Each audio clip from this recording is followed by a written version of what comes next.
সকালবেলা ঘুম থেকে উঠে নিয়ে রান্নাঘরে এসেছি চা খাবো বলে, এসে দেখছি এখানে নাকি ভেজিটেবিল চপ। দেখে তো আমার মাথায় হাত, সকালবেলা কে নিয়ে এলো রে ভাই। এরপর একটু তদন্ত করে জানলাম যে ভাই এনেছিল রাত্রেবেলা, কিন্তু মাকে বলতেই ভুলে গেছে, তাই ওগুলো সব রয়ে নষ্ট হয়ে গেছে। সে যাই হোক, আরও রান্নাঘরে দেখছি মা এদিকে ছাতুর মেলা বসিয়ে ফেলেছে। আমি দেখে সে কি খুশি বলে বোঝাতে পারবো না। এদিকে কুঁড়িগুলো আছে আর এদিকে একটু ফোটা ফোটা ছাতু আছে। কুঁড়ি ছাতুগুলো 500 টাকা করে কেজি কিনেছে আমাদের এদিকে, আর ফোটাগুলো 300 টাকা করে। এগুলো একটু একটু ভেঙে গেছে, কিন্তু সব কটা নষ্ট নয়, এক দুটো অল্প অল্প নষ্ট হয়েছে। এগুলোরও ভেঙে গেছে, তার কারণ হচ্ছে নিচের দিকে রেখেছিল, সেই কারণে আর কি। এদিকে বাবা গেছিলো বাজার, আবার এনেছে ছাতু, আর আমার আরও কয়েকটা প্রিয় জিনিস দেখাচ্ছি তোমাদেরকে, দাঁড়াও। এইদিকে ছাতু পেয়েছিল বোধহয় 500-র মতো, একটু ফ্রেশ ছাতু, আরও ফ্রেশ এইগুলো নিয়েছে। আমাদের বাড়িতে এখন রোজ ছাতু, যতই ছাতু খাচ্ছি তত যেন মনে হচ্ছে আরও ছাতু খাই, আরও ছাতু খাই।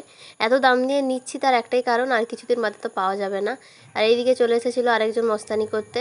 বললাম না, বাবা এনেছে দুটো প্রিয় জিনিস, ওই যে দেখো কলা ফুল আর কলা মাজা বোধহয় ওটাকে বলে, খুব পছন্দের জিনিস আমার দুটোই।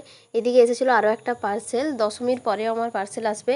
পার্সেলটার অবস্থা একটু একটু খারাপ হয়ে গেছিলো। চলো দেখি কি আসছে, আমি অবশ্য বুঝতে পেরে গেছি কি আছে। এই ব্লগে দেখাবো না কি আছে, এটার পারপাসে একটা অন্য ব্লগ ছোটো মতো চলে যাবে, তোমরা প্লিজ একটু দেখে নিও। যারা আমার পেজে নতুন তারা ফলো করে দেখো।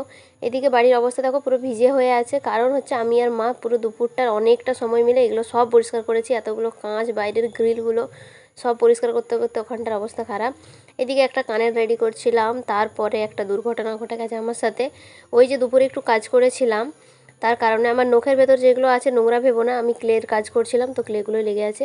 এইদিকে দেখো নখটাই ভেঙে গেছে, মানে বলেও বোঝাতে পারবো না। এই কষ্টটা একটা মেয়ে ছাড়া কেউ বুঝবে না। আবার পুজোর সময়, আমি তো এখনও একদিনও বেরোয়নি, কালকে ভেবেছি বেরোবো কাল থেকে, আর আজকে আমার নখটা গেল ভেঙে।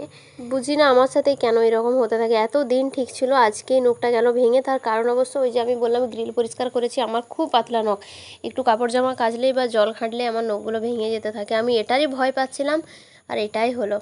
চলো তাহলে এই দুঃখ নিয়ে রাত্রেবেলা আমাকে এখন ঘুমোতে হবে। আজকের মতো আসি, দেখা হচ্ছে পরে কোনো ব্লগে, টাটা।